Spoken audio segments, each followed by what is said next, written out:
Morning students, today we read chapter 6 part 2. In this chapter we already read about the multiple.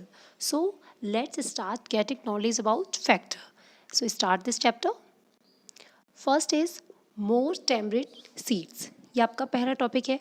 यहाँ आप देख रहे हैं कि एवनी के पास टोटल 12 टैमरिड सीड्स है. वो उन्हें अरेंज करना चाहती है रेक्टेंगल फॉर्म में. तो अब हम इसकी हेल्प कर देते हैं. देखिए 12 टैमरिड सीड्स को आप किस तरह से कर सकते हैं.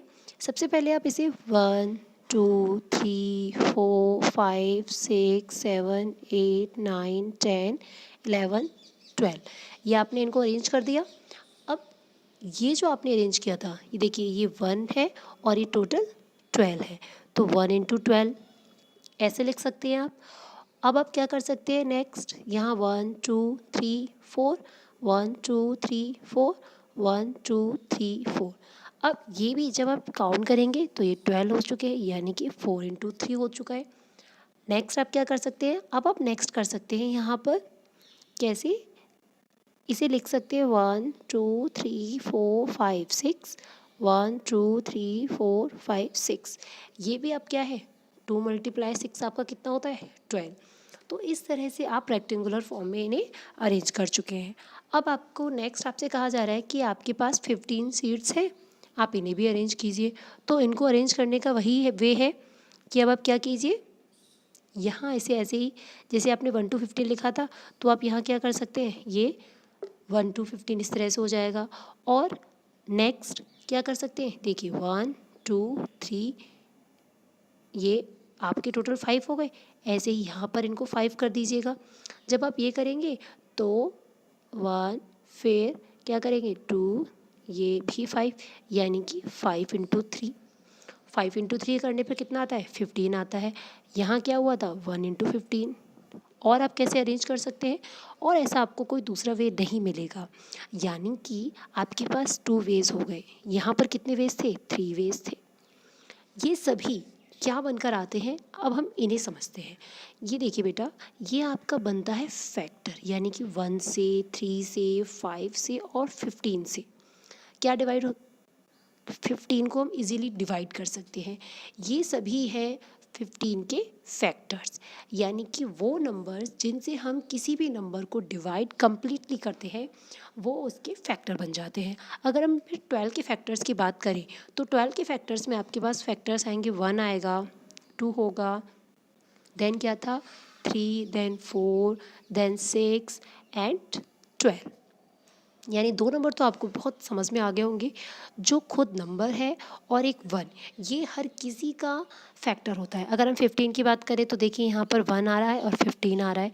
तो 15 के फैक्टर्स में 1 कॉमन निकल कर आता है. तो 1 हर किसी नंबर का क्या होता है फैक्टर होता है.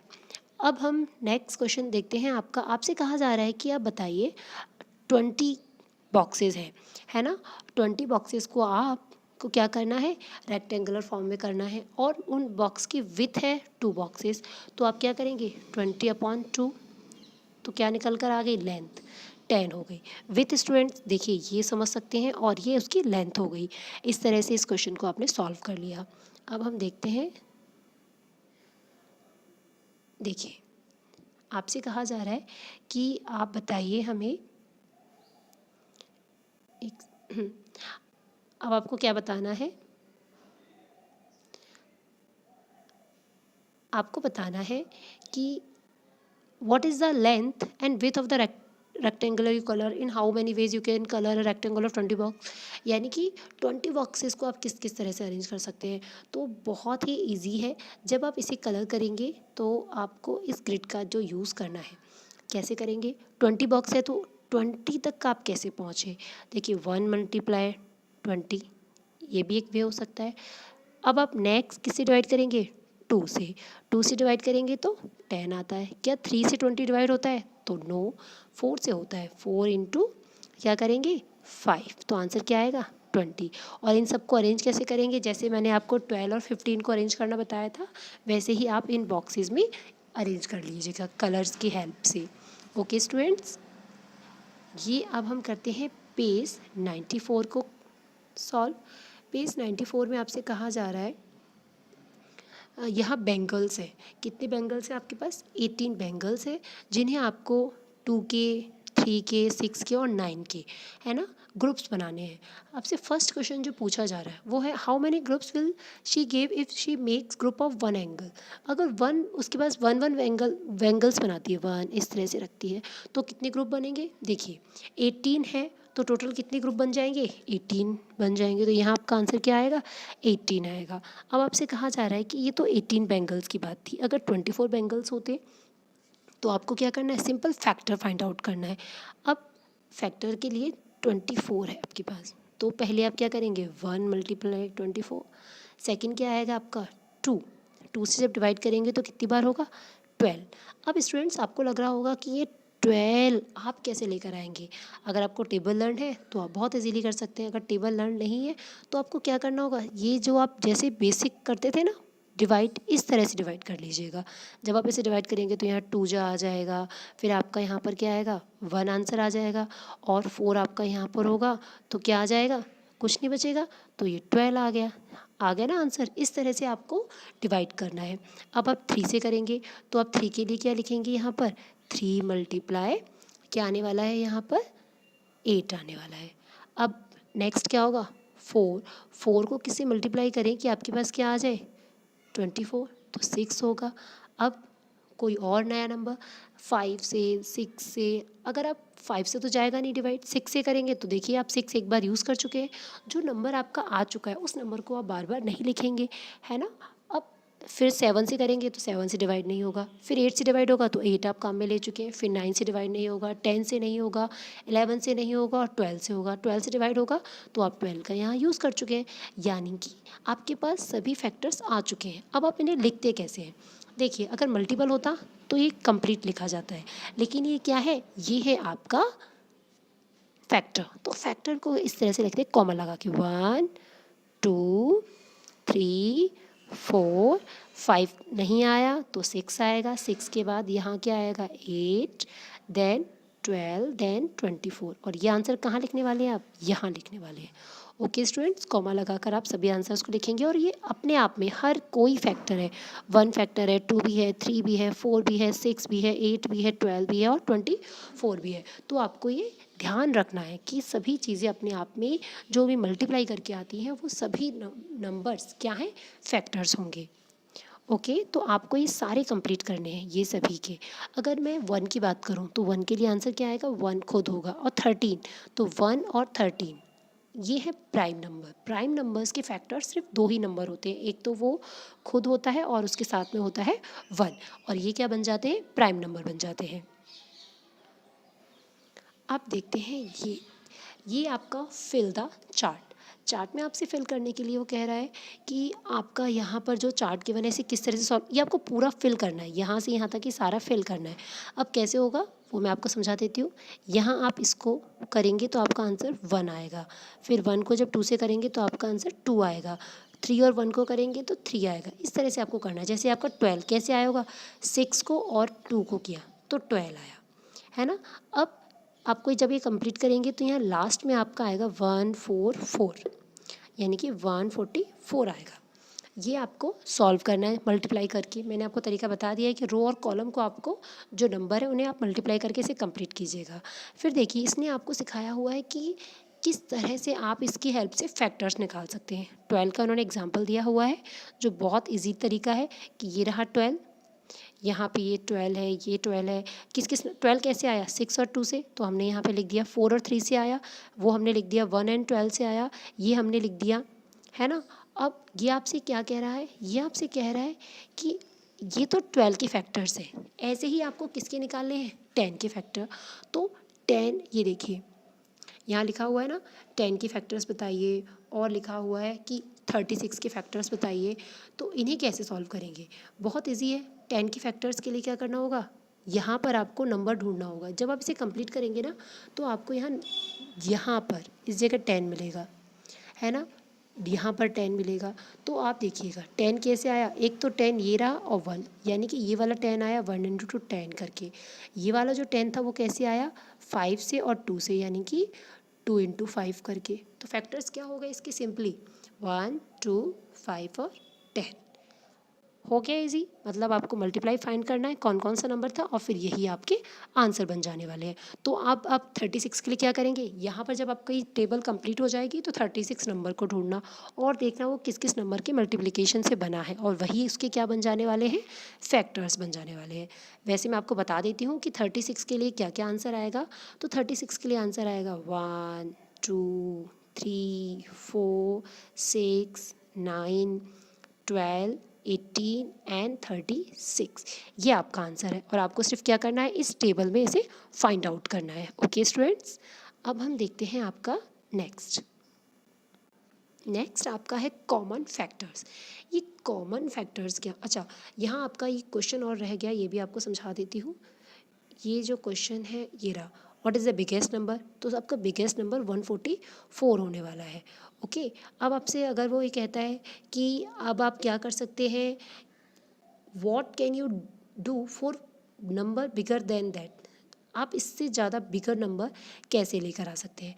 तो आप इसको क्या कर सकते हैं, आप इसके लिए सिंपल कर सकते हैं, आप सिंपल इनसे ज़्यादा नंबर को मल्टीप्लाई कर सकते हैं तो आपको एक बिगर नंबर मिल जाएगा। अब आप देखिए कॉमन फैक्टर, कॉमन फैक्टर्स में आपको एक तो 25 नंबर गिवन है, एक 35 गिवन है। आपसे कहा जा रहा है कि 25 के फैक्टर्स इसमें लिख दीजिए, तो हम लिख लेते हैं। 25 के फैक्टर क्या है, 1 है, 5 है और 25 खुद है। अब आपसे कहा जाता है 35, तो 35 के फैक्टर्स में आएगा 1 5 7 और 35।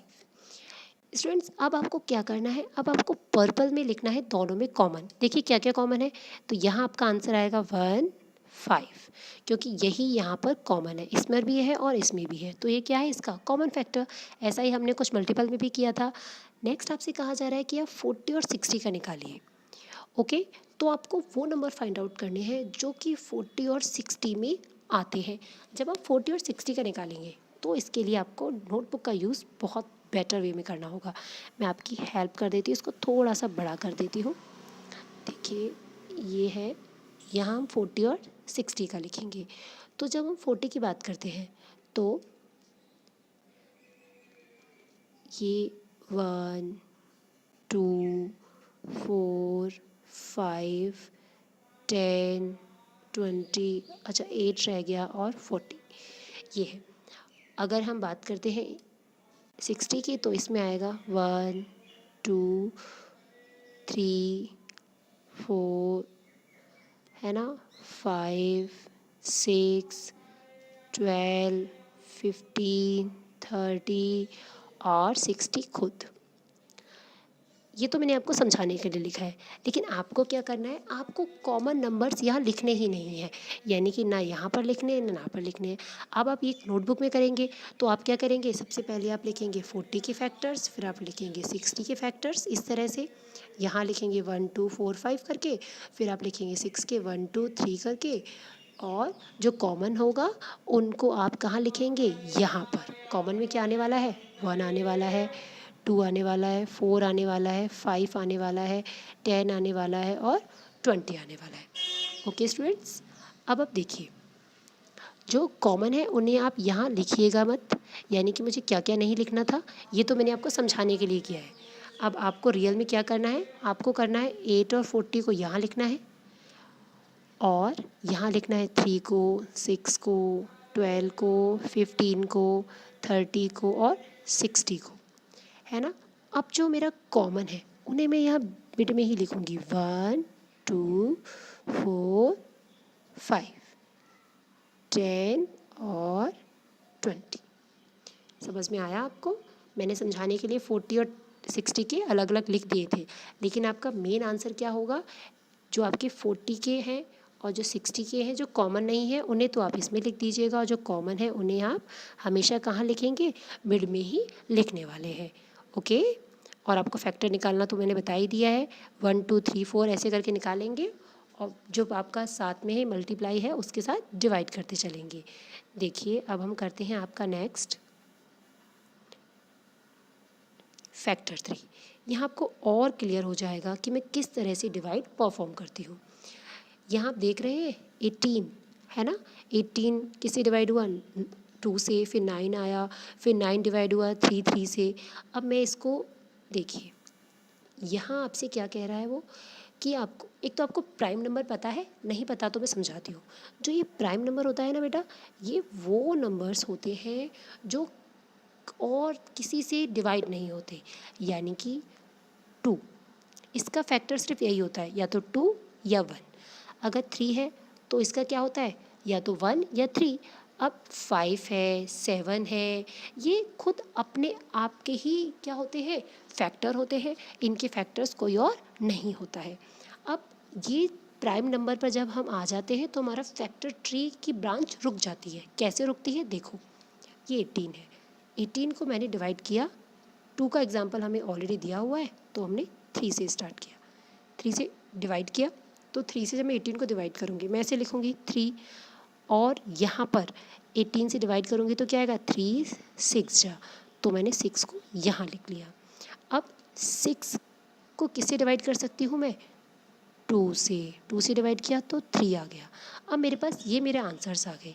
क्या मैं 3 को और डिवाइड कर सकती हूँ, तो ऐसा कोई नंबर ही नहीं है, 1 है ना। 1 प्राइम नंबर नहीं होता, ठीक है, क्योंकि 1 को मैं और ज़्यादा डिवाइड नहीं कर सकती ना 2 नंबर्स में, इसीलिए तो मेरा आंसर यही रुक जाएगा, 3 2 3 इस तरह से। तो मुझे ये वाले नंबर फाइंड आउट करने होते हैं, इन नंबर के मिलते ही मेरा फैक्टर ट्री कंप्लीट हो जाता है। जैसे मुझे 24 दिया हुआ था, यहाँ पर भी मुझे एग्जांपल्स गिवन है, तो मैं आपको एक 24 का भी समझा देती हूँ। ये देखो, ये मैंने डिवाइड किया सबसे पहले 2 से, तो यहाँ क्या आ गया, 12 आ गया। बहुत सिंपल है, 2 से डिवाइड करेंगे 24 को तो 12 आएगा। अब मैं इसको डिवाइड करती हूँ 2 से, अब यहाँ क्या आएगा आपका, 2 से जब इसको डिवाइड करेंगे तो 6, ये आप छोटा छोटा लिखना, आपका बॉक्स में आ जाएगा। अब 2 तो मेरा हो गया, अब 6 को करूँगी तो ये 2, और यहाँ क्या आ जाएगा, 3। समझ में आया बेटा, इस तरह से हम फैक्टर ट्री बना लेते हैं। अब यहाँ पर आप खुद सॉल्व करेंगे, मैं आपको हेल्प कर देती हूँ, यहाँ 3 से कर लीजिएगा स्टार्ट, ओके। अब यहाँ एक और है आपका, तो यहाँ पर किससे कर लीजिएगा, 4 से, यहाँ 2 से, यहाँ 3 से, और फिर इसको डिवाइड करते आप इस तरह से ब्रांचेस बन जाएंगी आपकी, इसीलिए ये ट्री बन जाता है। जैसे ट्री की लीव्स होती है ना, ये भी ऐसे ही बनता है। अब आप देखेंगे आपका नेक्स्ट क्वेश्चन है टाइलिंग प्रॉब्लम्स। अब हम हेल्प करते हैं अनु की। अनु के हाउस है, उसमें गार्डन है, गार्डन में मिडिल में उसे क्या बनाना है, यहाँ पर उसको पाथ बनाना है। पाथ के लिए उसने क्या किया, 2 फीट, 3 फीट और 5 फीट, ये इसने क्या ले लिए है, 3 फीट, 4 फीट, 3 फीट और 5 फीट के इसने टाइल्स ले लिए। टाइल्स से वो क्या बनाने वाली है, रोड बनाती है। तो एक तो 2 फीट यूज़ कर लेती है, एक में 3 फीट यूज़ कर लेती है, एक में 5 फीट यूज़ कर लेती है, मतलब इनमें रास्ते टाइलिंग्स में। अब वो कह रही है कि उसने कुछ भी कट नहीं किया, एक भी उसको फिट को कट नहीं किया, तो उसका किस तरह से हो सकता है ये। तो इसके लिए बहुत ही ईजी है, यहाँ पे आपको क्या करना है, शॉर्टेस्ट पाथ के लिए आपको मल्टीपल फाइंड आउट करना है। मल्टीपल, वो भी कैसा, कॉमन मल्टीपल, क्योंकि तीनों का पूछ बोल रहा है ना वो, तो कॉमन मल्टीपल हो गया। जब आप 2 के मल्टीपल्स लिखेंगे, मल्टीपल्स क्या होता है, 2 1 जा 2, 2 2 जा 4, 2 3 जा 6, इस तरह से ही करना आप टेबल की तरह, बहुत इजीली आपको आ जाएगा। 8 इसे लिखते रहिएगा, फिर आप 3 का लिखेंगे, 3 1 जा 3, 2 जा 6, 3 3 जा 9, फिर आप किसका लिखेंगे, 5 का लिखेंगे, 5 1 जा 5, 2 जा 10। जब आप इन्हें लिखेंगे ना तो आपको एक नंबर मिलेगा, वो नंबर क्या होगा, वो नंबर होगा आपका 30, और यही आपका आंसर होगा, क्योंकि यह आपका कॉमन नंबर होगा। ठीक है, इस तरह से अपनी नोटबुक में इन्हें सॉल्व कीजिएगा। अब हम करते हैं आपका next question. Manoj has made, Manoj ने क्या अपना घर बनाया है, और मनोज चाहता है कि वो अपने घर में जो उसका रूम है 9 फीट 12 फीट का, इसमें क्या लगाए, टाइल्स लगाए। उसने टाइल्स देखी 1 फुट की, 2 फीट की और 3 फीट की। अब उसे समझ नहीं आ रहा कि उसका कौन सा उजाला से लेना चाहिए, तो हम उसकी हेल्प कर देते हैं। 9 इंटू 12 है, 1 फीट 1 इंटू 1, सिंपल इसे डिवाइड करो, डिवाइड हो जाएगा ना, ये तो यूज़ में ले सकता है। फिर 2 फीट वाली देखते हैं, तो 2 फीट वाली को जब वो रूम में यूज़ करेगा तो 2 से 9 को डिवाइड करेगा तो नहीं होगा, 2 से 12 को करेगा ये तो हो जाएगा, बट 2 से 9 नहीं होगा, यानी ये वाली यूज़ में नहीं आ सकती है, क्योंकि वो कटिंग नहीं चाहता, जैसी टाइल है वैसी ही यूज़ में आनी चाहिए। अब 3 फीट वाली टाइल को उसने देखा, जब 3 फीट वाली टाइल को किया ना, तो देखिए 3 से 9 कट गया, 3 से 12 कट गया, यानी ये वाली भी यूज़ हो सकती है। तो सिर्फ कौन सी वाली यूज़ नहीं होगी, ये। ओके स्टूडेंट्स, अब आप देखिए नेक्स्ट में क्या है, रानी गीता और जो नसीमा है ना, उनका घर है ना। और उस घर में क्या है, यहाँ पर 90 फीट है, यानी कि जो ये रोड है ना, ये 90 फीट है। वो तीनों ही क्या चाहती हैं, वो तीनों ने क्या किया, अलग अलग टाइल्स यूज़ की और इसको टाइलिंग कर ली। अब आपको उन्हें बताना है कि वो क्या थ्री डिफरेंट सॉल्यूशंस हो सकते हैं जो टाइलिंग उन्होंने की है उसके लिए। यहाँ पर आपको करना है फैक्टर का यूज़, यानी कि 90 गिवन है, 90 के लिए आप क्या कर सकते हैं, देखिए 90 के लिए आप क्या करेंगे, 90 के लिए 1 मल्टीप्लाई 90 कर सकते हैं, फिर 2 से डिवाइड करेंगे तो 90 को मैंने आपको बता ही दिया, इस तरह से डिवाइड कर लेना जिनको नहीं आता, ठीक है। जब आप डिवाइड करेंगे तो 45 आ जाएगा, 3 से डिवाइड करेंगे तो 30 आ जाएगा, 4 से डिवाइड करेंगे, 4 से डिवाइड होता नहीं है, 90 कंप्लीट तो 5 से कर लीजिए, 5 से करेंगे तो यहाँ पर क्या आ गया 18, 6 से किया तो क्या आ गया यहाँ पर 15, और 9 से किया तो 10। अब आप तो जानते ही हैं कि 1 2 3 5 6 9 ये सभी क्या है 90 के फैक्टर बन चुके हैं, ये 15 18 ये सभी फैक्टर बन चुके हैं। लेकिन आपका क्वेश्चन ये नहीं है कि वो फैक्टर्स पूछ रहे हैं, वो तो पूछ रहे हैं कि आप उन्हें बस क्या बता दीजिए, सॉल्यूशंस बता दीजिए कि वो क्या यूज़ कर सकते हैं। तो देखिए कौन कौन सी हो सकती हैं टाइलिंग, 1 फुट की हो सकती है, और किसकी हो सकती है 2 फीट की हो सकती है, 3 मल्टीप्लाई 3 की हो सकती है। कैसे हो सकती है इसे आप ये समझो, 90 के फैक्टर्स क्या थे, 1 मल्टीप्लाई 90 था, 2 मल्टीप्लाई 45 था, 3 मल्टीप्लाई 30 था, ये फैक्टर्स थे ना। तो अब देखो अगर 1 फीट की होंगी तो कितनी टाइल्स यूज़ होंगी, 90 टाइल्स होंगी। 2 फीट की होंगी तो कितनी टाइल्स यूज़ होंगी, 45 टाइल्स यूज़ आएंगी। और 3 फीट की अगर वो यूज़ में लेंगे तो कितनी टाइल्स हो जाएंगी, 30 टाइल्स यूज़ में आ जाएंगी। ओके, उन्होंने आपसे 3 ही सॉल्यूशन पूछे थे तो आप ये सॉल्यूशंस बता सकते हैं। और आप क्या, और बाकी सब जो थे ना, जैसे कि क्या था 1 था और 2 था और था आपके पास 3 5, ये सब जो फैक्टर्स थे ना, ये इतनी फिट की टाइल्स में से कुछ भी यूज़ में ले सकते हैं, 9 10 जो भी आपके फैक्टर्स आए थे वो सभी, ठीक है। और वैसे हमसे जो 3 सॉल्यूशन पूछे तो हम कह सकते हैं कि 1 फीट 2 फीट या 3 फीट। आई होप आपको समझ में आया होगा कि फैक्टर्स क्या है और मल्टीपल्स क्या है। स्टूडेंट्स आप पूरे चैप्टर्स को बहुत ध्यान से पढ़िएगा, मल्टीपल ऑफ फैक्टर्स आपके हमेशा ही काम आते हैं। एंड आई होप आपको ये समझ में आ गए होंगे। Thank you students for watching this video.